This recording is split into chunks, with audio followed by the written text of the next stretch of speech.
గోదావరి జిల్లాలో రాజ్యశ్యామల అమ్మవారి నవరాత్రులు కొనసాగుతున్నాయి. ఊరు వాడ నివాసాల్లో సైతం శ్రీ శ్యామలాదేవి అమ్మవారి నవరాత్రులు ముగింపు వచ్చాయని చెప్పుకోవచ్చు. ఈ సందర్భంగా తూర్పుగోదావరి జిల్లా బిక్కవోలు మండలం కొంకుదూరు గ్రామంలో ఈ ప్రత్యేక కార్యక్రమం జరుగుతుంది. ముఖ్యంగా ఆ, బుడతల మామిడి వద్ద భాస్కరాచారి ఆధ్యాత్మిక బృందం ఆధ్వర్యంలో శ్యామల నవరాత్రి సాహిత్య సౌరయోగం కార్యక్రమాలు కొనసాగుతున్నాయి. ముఖ్యంగా మాఘశుద్ధ పాడినాడు అంకురార్పణ జరిగిన ఈ యజ్ఞం ప్రతిరోజు వేద మంత్రోచ్చరణలతో మారి మోగిపోతున్నట్లుగా తెలియజేశారు. లోక కళ్యాణార్థం నిర్వహిస్తున్న ఈ యాగంలో భాగంగా ప్రతిరోజు సూర్యభగవానికి విశేష పూజలు మరియు 10-30 గంటల నుంచి త్వచ విధానంలో భక్తులచే అర్ఘ్యప్రసాదాలు సామూహిక నమస్కారాలు నిర్వహించడం జరుగుతుందని తెలియజేశారు. మరోపక్క లోక కళ్యాణార్థం కుంకుమ పూజ కార్యక్రమాలు నిర్వహించారు. 10,000 మందికి పైగా మహిళా భక్తులు ఎర్రని వస్త్రాలు ధరించి అమ్మవారి కుంకుమ పూజల్లో పాల్గొన్నారు.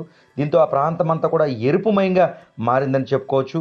ఫిబ్రవరి 1వ తేదీ వరకు ఈ క్రతువు నిరంతరాయంగా సాగుందని, రాత్రి వేళ నిర్వహించే నీరాజన మంత్రపుష్ప కార్యక్రమాలకు భక్తులు తాకిడి మరింత పెరుగుతుందని తెలియజేశారు గురువులు. ముఖ్యంగా గ్రామంలో పాడి పంటలు సమృద్ధిగా ఉండాలని, ప్రకృతి వైపరీత్యాలు తొలగి అందరూ సుఖ సంతోషాలతో ఉండాలని యజ్ఞాన్ని సంకల్పించినట్లుగా నిర్వాహక బృందం తెలియజేశారు. ఆధ్యాత్మికం ఉట్టిపడే విధంగా ఆ ప్రాంతమంతా ఎరుపుమయంగా మారిపోయిందని చెప్పుకోవచ్చు. ఒకవైపు యోగాలు, మరోవైపు కుంకుమ పూజలు, మరోవైపు ఆధ్యాత్మిక ప్రసంగాలతో గోదావరి జిల్లా కళకళలాడుతూ కనిపిస్తుంది. ముఖ్యంగా అమ్మవారికి ఎంతో ప్రీతిపాత్రమైన శ్యామలాదేవికి ఎంతో ప్రీతిపాత్రమైన నవరాత్రుల రోజు ఇలా పెద్ద ఎత్తున కుంకుమ పూజలు నిర్వహించడం ద్వారా అమ్మవారి ఆశీస్సులు నిండుగా ఉంటాయని అర్చకులు, పండితులు అనుగ్రహ భాషణం చేశారు. బాలాత్రిపుర సుందరి సమేత త్రిముఖలింగేశ్వర స్వామి దేవాలయ ప్రాంగణము బుడతల మామిడి కొంకుదురండి.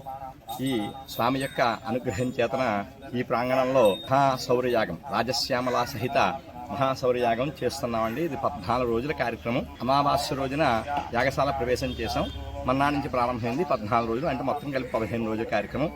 ఈ 15 రోజులు కూడా రాజశ్యామలాదేవికి విశేషార్చన, సూర్యనారాయణ ఛాయావశా పద్మిని సంజ్ఞా సమేత సూర్యనారాయణమూర్తికి తృచార్ఘ్య ప్రదాన, తృచ నమస్కార, తృచ హోమ, అరుణపాఠం, అరుణహోమం, అరుణపారాయణం, సౌరపారాయణం, సౌరహోమం, నవగ్రహాది హోమములు ఇవన్నీ కూడా లోపల జరుగుతూ ఉంటాయండి.